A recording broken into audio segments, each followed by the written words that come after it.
In Canada, we had our hopefully future Prime Minister, Pierre Poilievre. He was giving his speech on the Holocaust Remembrance Day. He's someone who, Canadians at large are counting down the moments until he's actually Prime Minister. We have, it seems, a few more months till that happens. He's someone who's engaged in the Jewish community. He's very up to date. He has good connections in the Jewish community. He keeps up those relationships. He's someone who understands Jewish history, and he knows of the surge of anti-Semitism that we're experiencing here in Canada. And he is aware that something has to be done. So the Jewish people and the Jewish communities here definitely appreciate someone of his caliber coming to the front and standing up for us here in Canada. Let's see what he has to say. Shalom, Minister, Your Excellency, ambassadors, but most important of all, the precious Ruth Katz, Holocaust survivor, great resident of Ottawa, here today with her wonderful daughter, Flora Love, a friend of mine of over a quarter century. Thank you for your courage and your persistence in carrying on this story.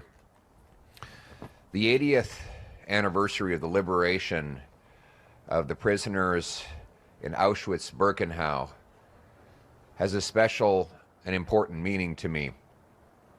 About 15 years ago, I was tasked with representing the government of Canada at the March of the Living, which is an inspiring gathering of survivors and Jewish youth who walk from Auschwitz, the first concentration camp, to nearby Birkenau, which was by far the most prolific. We walked arms locked. I was privileged to be with a survivor who was over 80 years old. And when we arrived at the gates of Birkenau, he stopped suddenly and he said, "That's where he stood." And he pointed into the air. He said, "When I was a little boy, I walked in here and there was Dr. Mengele." And Dr. Mengele, with the wave of a hand, would decide what would happen to each prisoner after a glance. Would they go immediately to the gas chamber, or would they be enslaved to days or weeks more intensive labor? And for reasons he did not know, he was given a pass. That was the vivid nature of it. Mengele was probably the personification of evil on earth. He exemplified all that was evil about the Nazi regime, the cruelty, the murder, the twisted and perverted ideologies. An ideology that, though it did tremendous damage and killed over 6 million Jews, was ultimately defeated. The Jewish people triumphed.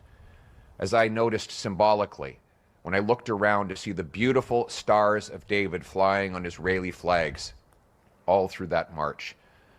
In the background was the echo of a cantor singing the psalmody, Psalm 23. "Yea, though I walk through the valley of the shadow of death, I shall fear no evil." We were literally in the valley of the shadow of death with the barracks on each side and the lower ground in the middle. And we looked around as Jewish children placed stones on top of stones that they used as makeshift memorials, as if to say, "We haven't forgotten you. We still remember you. We still love you."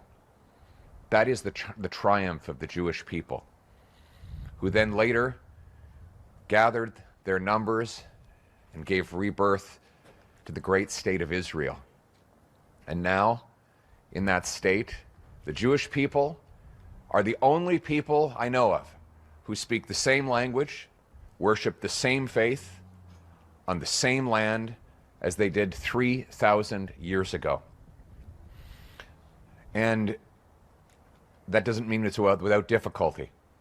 We had all hoped that we had left the ugly authoritarian socialist ideologies of fascism and communism behind, but they came roaring back with extreme and radical movements, new threats emanating from Iran, metastasized and exploded back into the forefront on October 7th. An unprovoked attack that was deliberately designed to carry out the maximum amount of cruelty against the most innocent people. A seven-front war initiated by Tehran seeks to carry out a Holocaust-like attack on the Jewish people. October 7th was the biggest massacre of Jews since the Holocaust. But in the period that had followed, Israel has fought back. The regimes and the terrorist groups that sought to annihilate Israel have themselves been annihilated. And Israel has friends, as do the Jewish people. Friends that will stand through thick and thin, through fire and water, not equivocating, not speaking out of both sides of our mouth. We must stand with the Jewish people and the state of Israel in their effort to preserve their existence and to live a peaceful, democratic life. And that should not be taken for granted. We see on our own streets anti-Semitism, guided by obscene, woke ideologies that have led to an explosion in hate crimes. Hate crimes were up over 100% in Canada before October 7th. Now they're up 251%, with Jews being the principal victims of those crimes. We must not just condemn these things, we must take action against them. We must deport from our country any temporary resident that is here on a permit or a visa that is carrying out violence or hate crimes on our soil. It was obscene that the IRGC remained legal in Canada for 4 years after it killed 55 of our citizens in the attack on PS Flight 752. It is outrageous that 700 IRGC officials are on Canadian soil, many of them living the lap of luxury on the fruits that they stole from their own people. And we must condemn when our own government gives grants for anti-racism to people like Leif Maruth, or appoints Birju Datani to head up the Canadian Human Rights Commission. We must stand up against these outrages and stand for bringing our people together, united in our common values, our common freedom, and our common love for our country and for humanity. Because in the end, we know the Jewish people will prevail. We know the state of Israel will live on.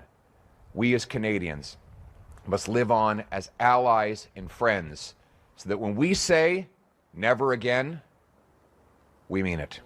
There you have it. Again, hopefully the next Prime Minister of Canada, hopefully he takes the reins over from Canada's Biden. Notice how he didn't need any notes while he was delivering that speech. Yeah, this is definitely someone that I think Israel and the Jewish people globally will appreciate. This is not just a token speech that he gave just to appease everyone. Again, he's making rounds everywhere. He has connections. He's constantly engaging with the community. It's not something that he's just doing out there for a show. This is a speech that I know it came from the heart. You could tell. And I think we need someone like this. Obviously, like America has Trump. We need someone who is willing to stand up to evil across the world, who has morals and has a set of morals he's willing to share and to really stand up for. And he's not a wishy-washy person who's just on both sides of the fence. And yeah, we're hoping for March we'll have elections and we'll have him in office soon. You're here with Jewish Uncensored. Thanks for supporting us, and don't forget to like and subscribe. We'll see you next time.